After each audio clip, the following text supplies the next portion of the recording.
அதாவது இந்த திரைப்படக்கலை கண்டுபிடிக்கப்பட்டது வந்து ஒரு மக்களை மேன்மைப்படுத்துவதற்காக முன்னேற்றுவதற்கான ஒரு கலையாகத்தான் கண்டுபிடிக்கப்பட்டது. ஆனால் அந்த கலை இன்று அப்படி இருக்கிறதா? அதுதான் கேள்வி. அதை கலையாக பார்த்தவர்கள் கலையாக பார்த்தார்கள். இதை ஒரு வெறும் வணிகமாக வியாபாரமாக பார்த்தவர்கள் அவர்களுடைய கையில் தான் இப்போது சிக்கிக்கிட்டு கிடக்குது. அதனால் அந்த கலையாக எடுக்கிறவங்களுக்கு இங்கே வேலை இல்லை. இவர் சிறந்த படங்களை நீங்கள் பாருங்கள் அப்படின்னு சொன்னாலே ஒரு மாதிரி பார்க்குறாங்க. அதுதான் அங்கே பிரச்சனை. நல்ல படம் பாருங்கன்னாலே கொஞ்சம் ஒரு மாதிரி பார்க்குறான். அதாவது இந்த படம் பார்க்கவே கூடாதுங்கிற படத்தை தேடி பிடிச்சி பார்க்குறதுல முதன்மையானவர்கள் தமிழர்கள். நீங்கள் பார்த்தீங்கன்னா தெரியும். எந்த படம் நம்முடைய குழந்தைகளுக்கு காட்டக்கூடாதோ, எந்த படம் நம்மளுடைய மனத்தை சிதைக்குமோ, எந்த படம் நமக்கு அதாவது பின்னடைவாக இருக்குமோ அப்படிப்பட்ட படங்களை ஊக்குவிப்பவர்கள் நம்முடைய தமிழர்கள் மாத்திரமல்ல, இந்த ஊடகமும் கூட. அதெல்லாம் தான் இப்போ வந்து இங்கே வந்து சிக்கலாக இருக்குது. ஒரு 4-5 நிறுவனங்களுக்காகவும் 4-5 நடிகர்களுக்காக மட்டுமே தமிழ் சினிமா இந்த துறை எங்கிக்கிட்டு இருக்கு. இதுக்குள்ளேருந்து முடக்கறத்தான் என்ன செய்யணும்னு எனக்கு தெரியல. நாங்களாம் பேசிட்டு போயிடுவோம், அவ்வளோதான் செய்ய முடியும். இந்த படத்தில் இந்த நொடி இந்த ஒரு நிகழ்வுக்கு எவ்வளோ பணம் செலவாயிருக்கும், அந்த பணத்தை அவர் எப்படி ஈட்டியிருப்பார்? ஒரு தமிழ் மரபு மருத்துவத்தின் மூலமாக ஒரு சித்த மருத்துவர் எப்படி அந்த ஊதியத்தை பெற்றிருக்க முடியும்? அப்போ ஒரு திரைப்படத்துக்கு எவ்வளோ செலவாயிருக்கும்? அவர் இந்த சமூகத்துக்காக என்னெல்லாம் செய்திருக்கார்? அதுதான் சமுத்திரகனி சொன்னார். இந்த சமூகம் திருப்பி அவருக்கு என்ன செய்ய போகுது? அவர் வந்து கெஞ்சலாம் மாட்டார், இந்த படத்தை பாருங்கள் எப்படியாவது என் காசு வரணும். அவர் அப்படியாப்பட்ட ஒரு ஆளுமை இல்லை அவர். ஆனால் தமிழர்களுக்கு அது இருக்கா? அதெல்லாம் இருக்காது. எந்த படத்தை பார்க்கக்கூடாதுன்னு சொல்கிறோமோ அந்த படத்தை போய் பார்ப்பான். அது எப்படி மோசமாக இருக்குன்னு பார்க்குறதுக்காக.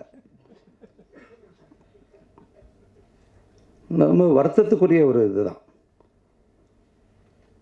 இந்த இந்த திரை மணி அண்ணங்கிட்ட சொல்லிட்டு இருந்தேன், தமிழர் மணி அண்ணங்கிட்ட. இந்த திரையில் தான் நான் எடுத்த முதல் காட்சி நான் வந்து பார்த்தேன். 1989ஆம் ஆண்டு என்னுடைய மலைச்சாரல்ங்கிற படத்தை. இப்போலாம் படம் எடுக்கும்போதே பார்த்துட்றாங்கல்ல டிஜிட்டல் கேமராவில். அப்போ வந்து அந்த படத்தை எடுத்து அதை இங்கே பகுப்பு கூடத்தில் போட்டு அதை கொண்டு வந்து அது பிறகு தான் அப்போ தான் என்ன இருக்குன்னே தெரியும். அப்படிப்பட்ட ஒரு இடம் இது. இங்கே வந்து எவ்வளோ பெரிய ஆளுமைகள், எவ்வளோ பெரிய சிந்தனையாளர்கள், எவ்வளோ பெரிய படைப்புகள்லாம் உருவாக்குன ஒரு இடம். நிச்சயமாக சொல்லுவேன், இந்த படம் இந்த மக்களை பற்றி அக்கறை கொள்ளக்கூடிய, இந்த மண்ணை பற்றி அக்கறை கொள்ளக்கூடிய ஒரு படம். அதுக்கு நீங்கள் என்ன மதிப்பு தரப்போகிறீங்கன்னு எனக்கு தெரியல. ஏன்னா உங்களுக்கு வேண்டியதெல்லாம் இப்போல்லாம் நாங்கள் எல்லோரும் வந்து நீங்கள் ரசிக்க ஆரம்பிச்சிட்டிங்க. ஒரு கொலையை பார்த்து ரசிக்கிற அளவுக்கு நம்முடைய மக்களை கொண்டு வந்துட்டாங்க. எவன் 50 கொலை எடுக்கிறானோ அவனுக்கு தான் அதிக சம்பளம். யார் நடிக்கிறவனுக்கும் அவனுக்கு அதான் சம்பளம், அதை இயக்கிறவனுக்கும் அவ்வளோதான் சம்பளம். இது கொலைக்காரர்கள் கத்தி வச்சு கொலை பண்ணுற மட்டும் இல்லை, அப்படிப்பட்ட காட்சி நடிக்கிறவனும் கொலைகாரன், அந்த படத்தை உருவாக்கணும் கொலைகாரன், அதை பார்க்குறவனும் கொலைகாரன். ரொம்ப வருத்தத்துக்குரியதுங்க அது. என்னென்னா சினிமா வந்து ஒரு கலை. அது ஒரு சினிமா ஒருத்தனை மாற்றிடும், அவன் வாழ்க்கையை புரட்டி போட்டுரும். ஆனால் அந்த கலையை வச்சுக்கிட்டு நம்ம என்ன செய்கிறோம்? ஜெயகாந்தன் சொல்கிற மாதிரி தான் நாஞ்சல் நடன்னு சொல்லுவார். ஒரு வாழை வச்சுக்கிட்டு நம்ம வந்து இது தாடியை மழிச்சிக்கிட்டு இருக்கோம். அது வந்து போரிடக்கூடிய ஒரு வாழ் திரைப்படக்கலை. அதை வச்சுக்கிட்டு மயிரை வழிச்சிக்கிட்டு இருக்கோம். நம்ம மிக ஒரு முக்கியமான ஆள் அவர். எனக்கு தெரிஞ்சு வீரபாபு போன்ற ஒரு மனிதர், ஒரு மருத்துவர் இந்த தமிழ் மண்ணுக்கு கிடைத்த பெரிய கொடை. மிக முக்கியமானவர். அதுக்கு மேலே ஒன்றும் சொல்கிறதுக்கே இல்லை. ஒருத்தர் வந்து சொல்லுவாரா, நான் இதை செஞ்சுருக்கேன் அதை செஞ்சுருக்கேன். அது யார் சொல்லுவான்? ஒரு வியாபாரி சொல்லுவான். அவர் சொல்ல மாட்டார். உயிர் தாங்க ஒரு மனிதனுக்கு முக்கியம். உயிர் போகுதுன்றப்ப ஓடி வந்து எங்கே விழுறோம்? மருத்துவர்கிட்ட. நான் என்னுடைய பத்திரக்கோட்டை கிராமத்தில் நான் இருக்கிறப்ப, நான் வந்து 75ஆம் ஆண்டு நான் சென்னைக்கு வந்தேன். அப்போ பார்த்திங்கன்னா நாங்கள் ஒன்று இப்போ பண்ருட்டிக்கு போவோம், இல்லை கடலூருக்கு போவோம், இல்லை பாண்டிச்சேரிக்கு போவோம் மருத்துவர்களை பார்க்கணுன்னா. இப்போ எங்கள் ஊர்லேயே வந்துச்சு எல்லாம். இப்போ தமிழ்நாட்டில் வந்து அதிகமாக இருக்கிற கடை எதுன்னு நினைக்கிறீங்க? மருந்து கடையும் குடிக்கிற கடையும் தான்.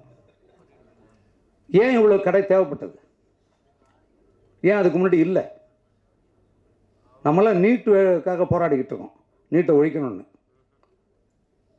மருந்து கடை வேணான்னு ஒழிக்கணும். நோய் இல்லாமல் இருக்கிறதுக்கு வழியை பாருங்கடான்னா, நோய் வந்த பிறகு அதை சரி பண்ணுற டாக்டர் உருவாக்குறதுக்கு போராடிக்கிட்டு இருக்கோம். நம்ம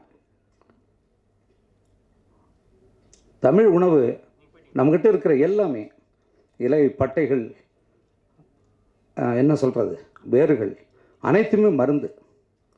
அதையெல்லாம் நம்ம ஒழித்து தள்ளிட்டோம்.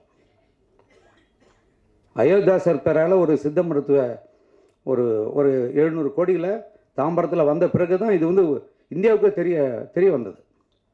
அதன் பிறகு தான் அதுக்கான அங்கீகாரமே வந்துச்சு. ஒரு பெரிய ஆள். எனக்கு வந்து அவரை அறிமுகப்படுத்தின சைதத்தோட சைமன்னா நான் மறக்கவே மாட்டேன். அவர் ஒரு முக்கியமான ஒருத்தர். எதுக்காக சொல்ல வரேன்னா, இந்த இடத்துல நிறைய பேர் தமிழ் மக்களுடைய பணத்தை பிடுங்கிறதுக்காக மட்டுமே படம் எடுக்க வந்திருப்பாங்க. அவர் வந்திருக்கிறது வந்து வேறு காரியம். அவர் பெரிய காரியத்தை பண்ணியிருக்கார். அதில் நிறை குறைகள் இருக்கலாம். மருத்துவத்தில் அவர் சிறப்பாக செய்ய முடியும். ஆனால் அவர் கையில் இருக்கிற அந்த கருத்தை என் மக்கள்கிட்ட கொண்டு போய் சேர்க்கணுங்கிற ஆதங்கத்தில் ஒரு திரைக்கலையை படைச்சிருக்கார். அதனுடைய குறைகளை நம்ம ஏற்றுக்கிட்டு அதை எடுத்துக்கணுங்கிறத நான் என்னுடைய மக்கள்கிட்ட வைக்கிற வேண்டுகோளாக நான் கருதுகிறேன். தயவு செஞ்சு இதை நீங்கள் பாருங்கள். உலகத்தில் எங்கேயுமே ஒரு திரைப்படத்துக்குள்ள வாழ்க்கையை தொலைத்தவர்கள் இல்லவே இல்லை. திரைப்படங்களை கண்டுபிடிக்கப்பட்ட நாடு வந்து ஃப்ரான்ஸு. நீங்கள் அங்கே போய் பாருங்கள், அங்கே சினிமாவை எப்படி பார்க்குறான்னு. நான் இப்போ அண்மையில் முழு ஐரோப்பிய நாடுகளுக்கும் அமெரிக்காவுக்கும் ஒரு 45 நாட்கள் போயிட்டு வந்தேன். எல்லாரையும் நான் சந்திக்கிறேன், எல்லாரையும் பார்க்குறேன். ஒரு சினிமாவை வெறும் ஒரு கொள்ளையடிக்கிற ஒரு தொழிலாக மட்டுமே வச்சுக்கிட்டு மக்கள் என்னானாலும் பரவாயில்லன்னு சிந்திச்சுட்டே இருக்கிற ஒரு கூட்டாங்கன்னா அங்கே தமிழ்நாட்டில் தான் இருக்குது.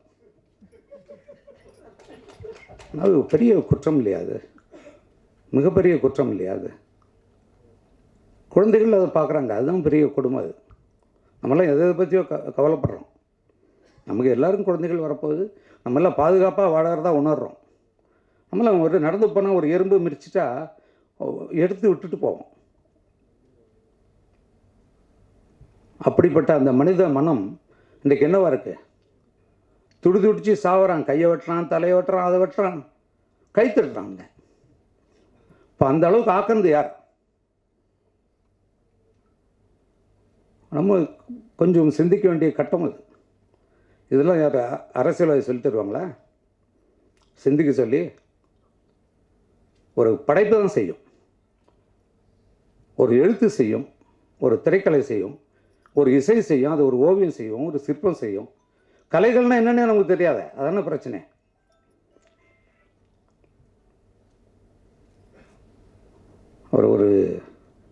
அவருடைய என்ன அவருடைய காரில் நான் வந்தேன். வீட்டுக்கு வந்தார். எனக்கு உடம்பு முடியல, எனக்கு 2 நாளாக உடம்பு முடியல. வந்தார். அண்ணா நீங்கள் கட்டாயம் வந்தாகணுன்னாரு. என்னால் குளிக்கூட முடியல. இல்லைண்ணா நீங்கள் எதுவுமே முக்கியம், நீங்கள் என் கூட வாங்க அப்படின்னார். அது அவருடைய மனசு எனக்கு தெரியும். ஏன்னா இன்றைக்கி தொடங்கியிருக்கார். வெளியீடு ஜனவரி 25ன்னு போட்டிருக்கார். எங்கேயோ ஒரு திரையரங்கில் ஒரு காலை காட்சி போடுவாங்க. நம்ம வீரபாபு ஐயா படம் எடுத்திருக்காரு, இதை பார்க்கலான்னு நம்ம போவோம். இல்லைங்க உங்கள் காட்சி இல்லைங்க, வேறு படத்தை போட்டாச்சுங்கன்னு சொல்லுவாங்க. அப்புறம் இதுதான் நடக்குது. இதுதான் நடந்துக்கிட்டே இருக்குது. நீங்கள் வெறும் பெரிய நடிகர்கள் படத்தை மட்டும்னா பெரிய நடிகர்கள் படத்தை மட்டும் காட்டுங்க. அத்தனை நாள் மூடி வைங்க தேட்டரை. அப்போ என்ன நடக்கும், எப்படி நடக்கும் திரையரங்கம்? அதெல்லாம் இப்போ இல்லை, எங்கேயுமே இல்லை. படம் எடுத்த என் படம் எங்கே ஓடுதுன்னு எனக்கே தெரியாது, எந்த காட்சி ஓடுது என்ன எதுவுமே தெரியாது. இந்த இந்த ஒரு கணினி உலகத்தில் அப்படி ஒரு மர்மமாக இதை நடத்திக்கிட்டு இருக்காங்க. இதுக்குள்ளே வரார், எவ்வளோ செலவாயிருக்கும் இது வீரபாபு? குறைச்சி சொல்கிறார், 2 கோடிலாம் படம் எடுக்க முடியாது, 3 கோடியாக ஆயிருக்கும். அந்த 3 கோடியை இந்த மனிதன் எப்படி அந்த அந்த வருவாய் எப்படி ஈட்டியிருப்பார்? எனக்கு அந்த கவலை தாங்க. ஏன்னா அவருக்கு 2 குழந்தைகள் இருக்காங்க, மிக எளிய குடும்பம். நான் வீட்டுக்கெல்லாம் போவேன், உணவு அருந்துவேன். அதுதான் எனக்கு பெருங்கவலையாகவே இருக்குது. இங்கே வந்ததுலேருந்து பெருங்கவலையாக அதுதான். அவருடைய கடமையை அவர் செய்துட்டார், அவருக்கு திருப்பி தர வேண்டியது தமிழருடைய கடமை. நன்றி. திடீர்னு ஒரு நாள் சுப்பிரமணிய சிவா எனக்கு ஃபோன் பண்ணார். அண்ணா இந்த மாதிரி வீரபாபு சார் வந்து ஒரு படம் பண்ண போகிறாரு. அண்ணா படம் மட்டும் பண்ண வேணான்னு சொல்லுங்கண்ணே, அவருக்கு நிறைய வேலை இருக்குது. இந்த பக்கம் வந்தார்னா அந்த பக்கம் கான்சன்ட்ரேட் பண்ண முடியாது. படம் பண்ண வேணான்னு சொல்லுங்கள், முடிஞ்சால் கொடுங்க நான் பேசுகிறேன் அப்படின்னா. இல்லைண்ணா பண்ணி முடிச்சிட்டாரு அப்படின்னா. இப்போ ஒரே ஒரு நாள் நீங்கள் வந்து பண்ணால் நல்லாயிருக்கும் அப்படின்றத கேட்குறாரு அப்படின்னு. சரி பண்ணி முடிச்சிட்டாருன்னா ஒன்றும் பண்ண முடியாதா, வாங்க போகலாம். என்னென்னா இந்த மாதிரி சின்ன படங்கள் எடுத்து ரிலீஸ் பண்ணுறதுக்கு ரொம்ப கஷ்டப்பட வேண்டியதாக இருக்குது. எத்தனை படங்கள், அந்த கஷ்டத்துக்குள்ளே இவர் வந்து விழுந்துடக்கூடாது அப்படின்னு தான் போராடணும். ஆனால் எடுத்து முடிச்சிட்டார். படம் பார்த்தோம், அற்புதமாக பண்ணியிருக்காரு. என்கிட்ட அந்த ஷூட் டைமில் இந்த படத்தோட கதையை சொன்னார். எனக்கு ரொம்ப ரொம்ப நெகிழ்ந்துட்டேன். அதாவது தாயும் தகப்பனும் வேலைக்கு போகிறாங்க, ஒரு குழந்தைய வீட்டில் விட்டுட்டு போகிறாங்க. அந்த குழந்தைய பார்த்துக்கிறதுக்கு ஒரு அம்மா. இவங்க எத்தனை மணிக்கு வருவாங்க அப்படின்றது அந்த அம்மாவுக்கு தெரியும். அந்த நேரத்து வரைக்கும் அந்த குழந்தைய பிச்சை எடுக்கிறதுக்கு அனுப்புது. ஒரு நாள் அந்த குழந்தையின் தகப்பனே காரில் போயிட்டு இருக்கும்போது ரோட்டில் ஒரு சிக்னலில் பார்க்குறான். என்னடா அம்மா குழந்தை மாதிரி இருக்கேன்னு சொல்லி பார்க்குறான். அவனுக்கான அதிர்ச்சி. ஏன்னா நம்ம எல்லாருமே கால ஓட்டத்தில் வேலை வேலை வேலை வேலை ஏதாவது செய்வோம், அதை சம்பாதிப்போம் ஓடிக்கிட்டே இருக்கோம். ஆனால் வீட்டுக்குள்ளே வேற ஒன்று நடந்துக்கிட்டே இருக்குண்ணே. இப்படி இந்த பிச்சை எடுக்கக்கூடிய குழந்தைகள் நம்ம நண்பர்களோட குழந்தைகளாகவும் இருக்கலாம், நம்ம குழந்தைகளாகவும் இருக்கலாம் அப்படின்னாரு. அண்ணன் சுரேஷ் அண்ணன் சொன்ன மாதிரி மிரண்டேன் நான்.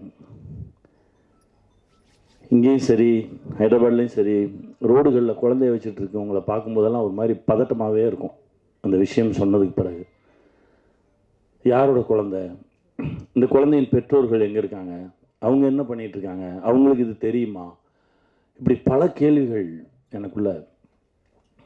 ஒரு நல்ல விஷயத்தை இந்த சமூகத்துக்கு சொல்லணும்னு ஆசைப்பட்டு அவரே நடித்து அவரே இயக்கி அந்த முதல் படம் எடுக்க வரும்போது பல திருகல் வேலைகள்லாம் நடக்கும்ல. இதெல்லாம் தாண்டி மனுஷன் போராடி அவர் காசை கொஞ்சம் போட்டு, அவர் சம்பாதிச்ச காசை போட்டு, அப்புறம் வட்டிக்கு வாங்கி அதையும் போட்டு இப்போது வந்து ஒரு இசை வெளியீடு அப்படின்ற ஒரு இடத்துல வந்து நிற்கிது. அண்ணன் கவலைப்படாதீங்க, நீங்கள் பட்ட கஷ்டத்துக்கு எல்லாம் நல்லதே நடக்கும், இறைவன் உங்கள் கூட இருப்பார். வாழ்த்துக்கள். ஏன் சொல்கிறேன் அப்படின்னா, எனக்கு இந்த ஒரு தெலுங்கு படத்தில் வந்து சுரங்கத்து மண்ணை அடிச்சிட்டாங்க. சுரங்கத்து மண்ணை அடிச்சிட்டு அப்புறம் ஏன்னா ஷர்ட் இல்லாமல் நிற்கணும். அடித்ததுக்கப்புறம் எனக்கு என்னென்னா அந்த மண்ணுக்கான ரியாக்ஷன் வந்து எந்த மருத்துவராலையுமே அதை கண்டுபிடிக்க முடியல. அந்த மண் என் மேலே அடித்ததுலேருந்து எனக்கு வந்து பயங்கர ஸ்கின் அலர்ஜி. எந்த மருத்துவராலையும் நானும் எத்தனையோ மருத்துவர்களை சந்திக்கிறேன். அதுக்கப்புறம் என் நண்பன் மூர்த்தி சொன்னான், வா நம்மால் இருக்கார்ல வா போவோம் அப்படின்னு சொல்லி கூப்பிட்டு போனான். அங்கே போய் என்னென்னா ஒன்றுமே இல்லைண்ணே, அண்ணே இதுதானே, இது ஒன்றுமே இல்லைண்ணே, ஏதாவது சொல்லுவாங்க பயமுறுத்துவாங்க, அது ஒன்றுமே கிடையாதுண்ணே, நீங்கள் போங்க, இதை செய்வோம் அதை செய்வோம் அதை செய்வோம் சரியாயிடும் அப்படின்னா. சரியாயிடுச்சு. அவ்வளோ பெரிய வித்தக்காரர். இந்த கோவிட் டைமில் அவர் செஞ்ச சேவைக்கு வந்து அண்ணன் சொன்ன மாதிரி கடவுளே இறங்கி வந்து செஞ்ச மாதிரி தான் இருந்தது. அவ்வளோ செஞ்சுருக்கார் இந்த சமூகத்திற்கு. இந்த சமூகத்துக்கு இன்னும் நிறைய நல்ல விஷயங்கள் செய்யணும்னு நினைக்கிறாரு. அவர் செஞ்சதுக்கு இந்த சமூகம் அவருக்கு திருப்பி கொடுக்கணும். அதுதான் ரொம்ப நியாயமும் கூட. கண்டிப்பாக நல்லதே நடக்கும். நான் இறைவன்ட்ட வேண்டிக்கிறேன். நன்றி.